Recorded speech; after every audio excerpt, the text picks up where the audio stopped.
Hello and thanks for staying with us on Asset Television. Good morning and welcome to the second day of February 2026. It's that time again when we bring you newspaper review as are being captured, the issues that are being captured by the newspaper industry. We will start this morning. My name is Sonda Yame anyway, and today I am here with Nnameka Iheanacho. You're welcome. Thank you so much. It's a pleasure being here on Assets TV. Good. We start with the Leadership newspaper. Leadership is telling us hospitals still reject emergency cases despite mandatory treatment law.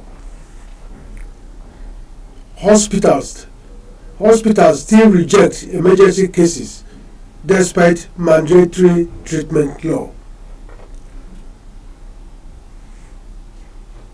We go over to Vanguard.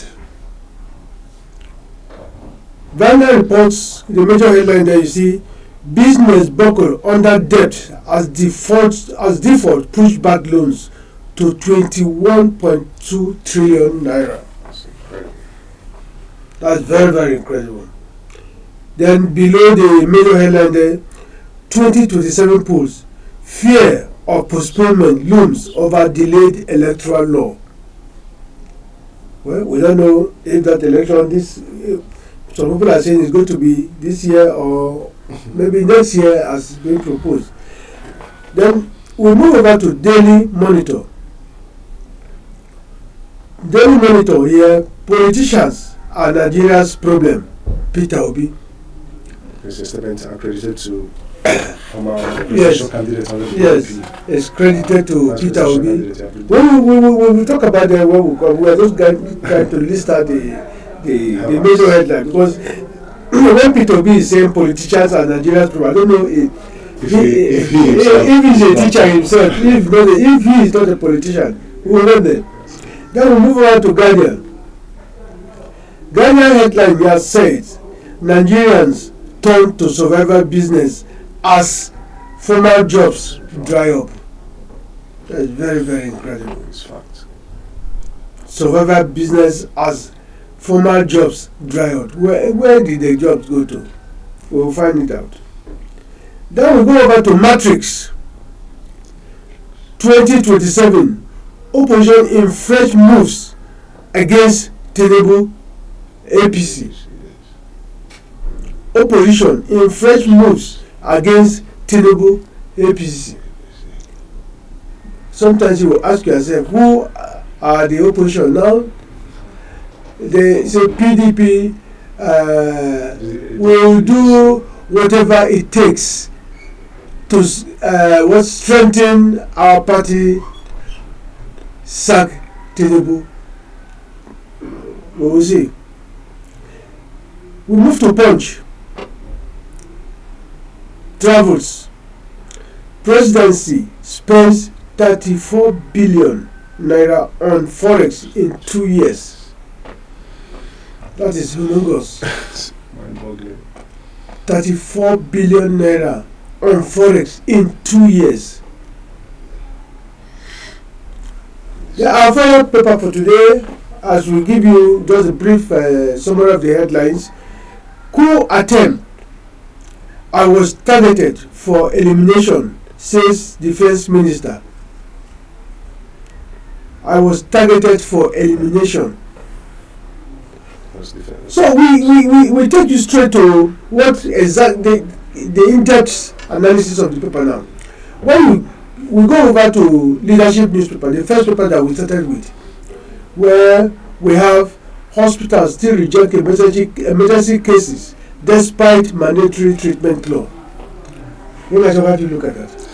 Well, emergency treatment law, I think it was born out of this situation that we face on a daily basis in Nigeria, when perhaps accident victims or those who bullet wounds, those who need urgent treatment get to be turned back by hospitals asking or demanding that there must be what they call police reports and other documents that they will need to look at before they attend to someone who is at the point of dying, instead of administering, adequate treatments to ensure that at least the person survives first before we'll now find out if the person truly deserves the treatment or not. Because some persons, after treatment, you may find out that truly they are thieves or persons who need to, be kind of prosecuted for whatever they must have done.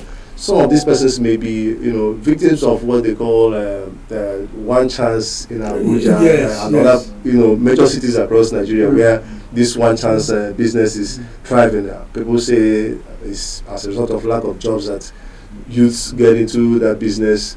You see a vehicle you least suspect that will be conveying people who have sinister motives, in having you as a passenger in it. Before you know it, you're being asked to surrender. And just after robbery, the most agonizing part of it is that after robbery, they tend to push their victims out of the robbery vehicle. So and that's where the issue lies. They don't just steal and leave the person to go home peacefully. Some of them, they have to really go through all sorts of things in the hands of those robbers. So that is why that law is quite important. And then hospitals should despite the actually, law. But if there is a law, people should abide by the law. That is the issue. That is the issue. If there are laws, people should abide by it. And where the laws are being, torn down or not being abided, by, it means these people are just, the hospitals are just putting themselves up for litigations and then, possible actions. The main job of any hospital is to save life.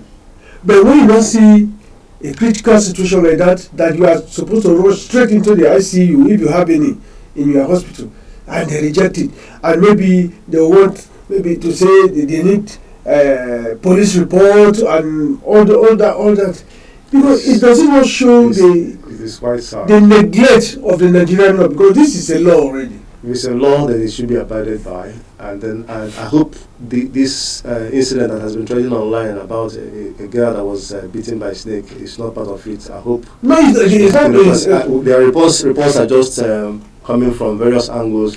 Hospitals saying that they actually administered the right. No, this one the report is that. Other reports are saying that there wasn't any anti-venom. They don't have it.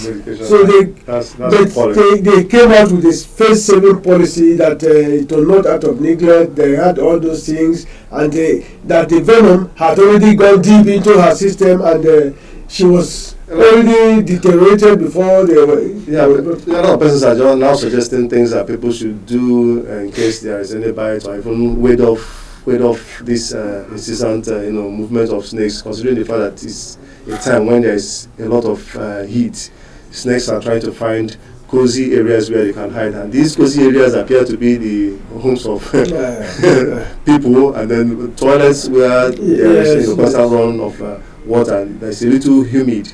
That's where they tend to hide. So careful. We're going to what Vanguard is saying here, that business is buckled under debt as defaults push bad loans to 21.2 trillion naira. With a rather high interest rates, foreign shocks, end of COVID. So, I don't even know the profile again. It's unfortunate, but I think it's on the high side when it comes to foreign. Very, very high. Nigerians are very, very high. Why would businesses buckle? Why would businesses suffer owing to all these? Yeah. Beyond that very story, you have 2027 polls. Fear of postponement looms over delayed electoral law. So, Electoral law, because before the end of the year, I am aware that it was being worked on by the House of Reps that proposed November this year, 2026, as a date for general election. Because if that had to be, unless it's going INEC needs mandatory 1 year. That is one thing I wanted to point out. Mandatory 1 year. It requires some time. So unless they have to change it, unless if change, because National Assembly, the Senate arm of it, is already talking a different thing. In fact, they are not in harmony with what the House of Rep had done. Unless they sit down, harmonize this thing, and because now they want to inject one aspect in the electoral law that will say you will not be sworn in until after all matters pertaining that election have been determined by the court Yeah. competent courts of law. Yes. Competent because like governors, like even the president, once you are sworn in and you are still in court, you now use state finances yes. to sponsor. To intimidate the whole Of process and have their way. Of course.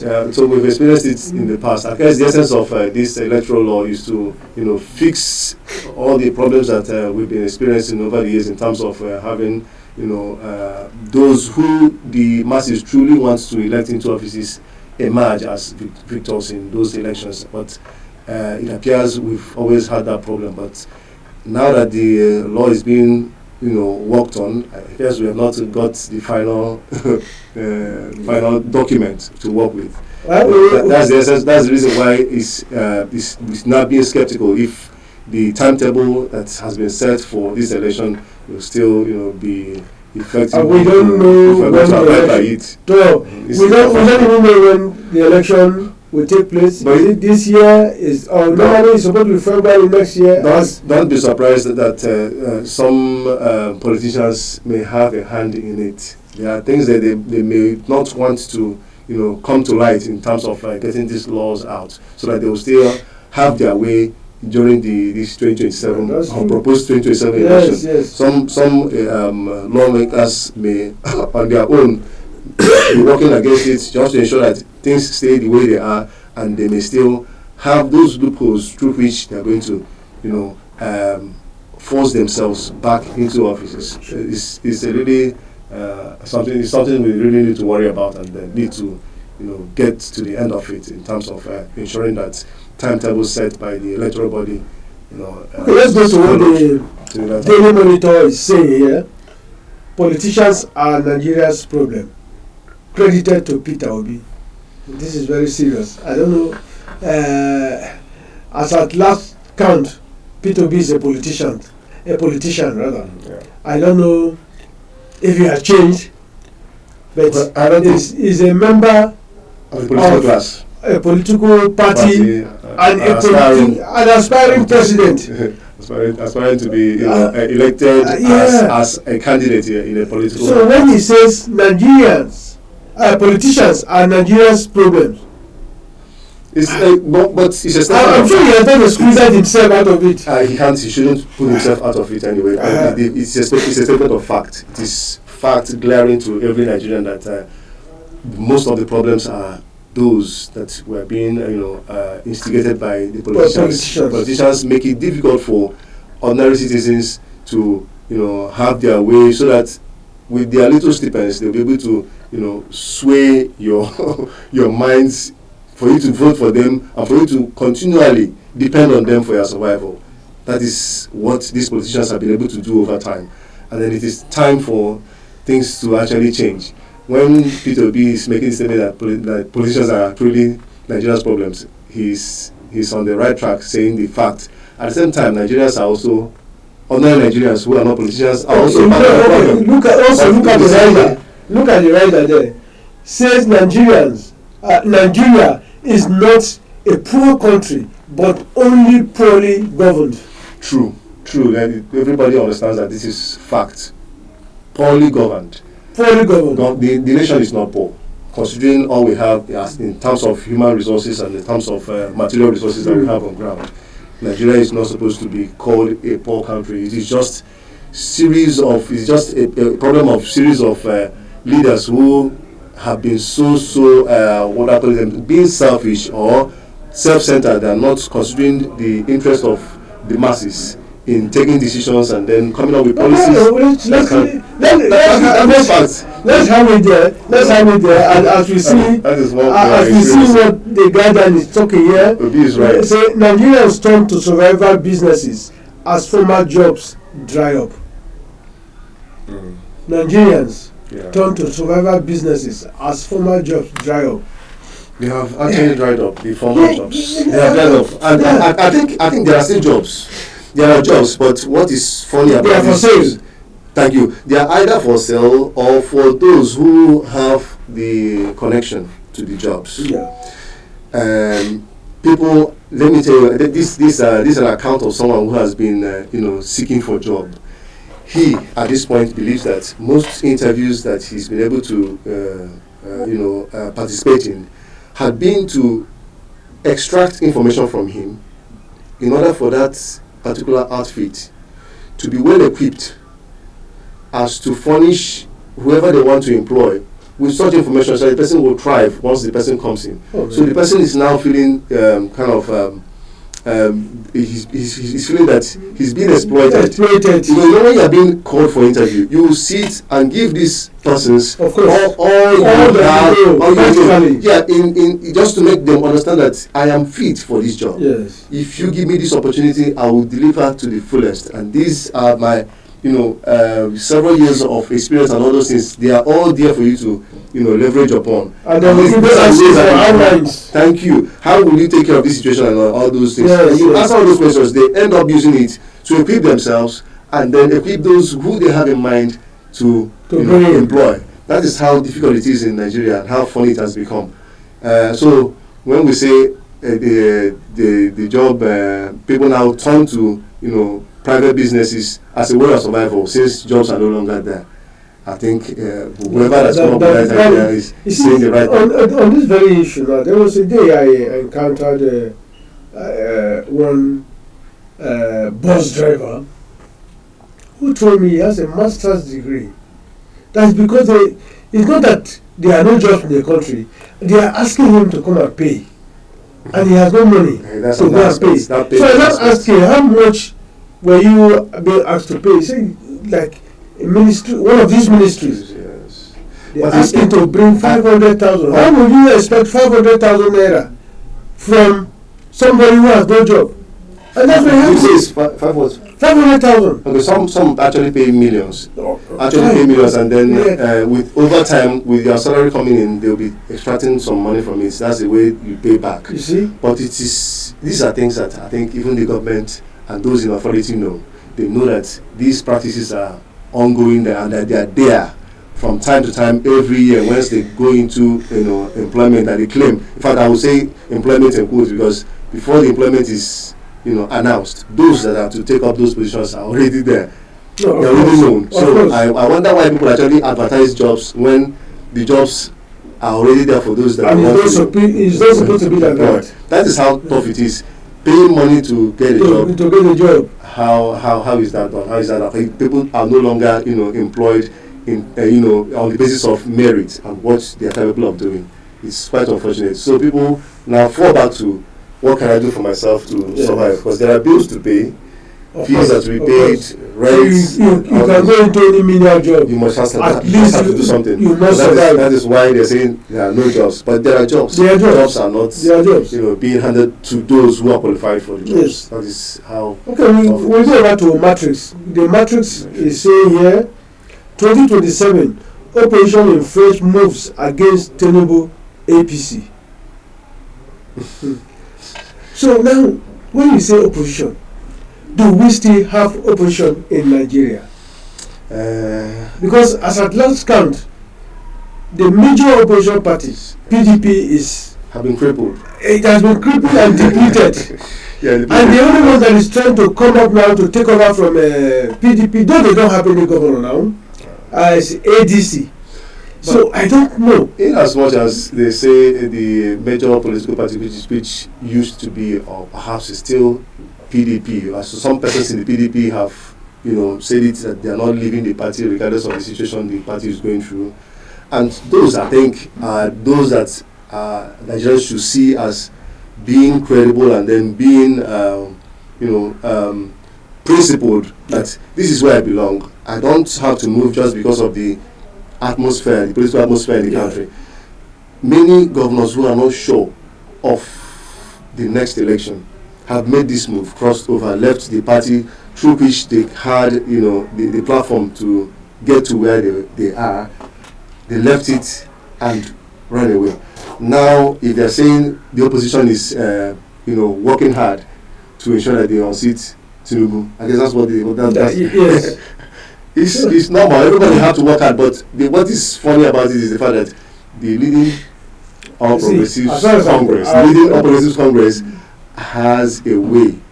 It has been able to infiltrate other parties, and that's just politics. That is it. It's just politics, and then we cannot do anything about it. Nigerians should learn how to live with it, and then if you are sure of the political party that you represent, stand by the party, ensure that the party is victorious. As far as tell us what Nigerians. In fact, the average Nigerian politician has no policy, has no political leaning, is anywhere below face. They just move, and that's all. A lawyer told me that if the political atmosphere remains the way it is, that is the leading All Progressives Congress, dragging other parties down, ensuring that they do not operate optimally as opposition, that the opposition they are likely to have will be the military. If they are making other political parties, making them don't go there. Excuse me. It's a very bad. It's a very, but that's why we have to allow all political parties to do what they have to do, and then get us candidates and all the rest. The best military, the best worst democracy. You think this is an initiative statement? The worst democracy is clearly very better and far better than whatever arrangement would have been. So we don't even pray to get there. We don't pray to get there. We don't pray to get there. Let us continue the way we know that one day one party will rise up and challenge APC, take over the rest of leadership. But I don't know, these are people that are agreed in all this. I will tell you, so they President Tinubu is a master strategist. It's a fact. Take it from when he was governor in Lagos. Yes. In fact, almost every party in Lagos were towing the part of his party, concurring whatever Tinubu was saying, and he has brought that from Lagos down to Abuja, here, the nation's capital, and therefore almost all the parties are collapsing. Forget about the name we are bearing now, whether, like somebody said, ADC, PDP, whatever. All of them at night are APC. Forget the yes.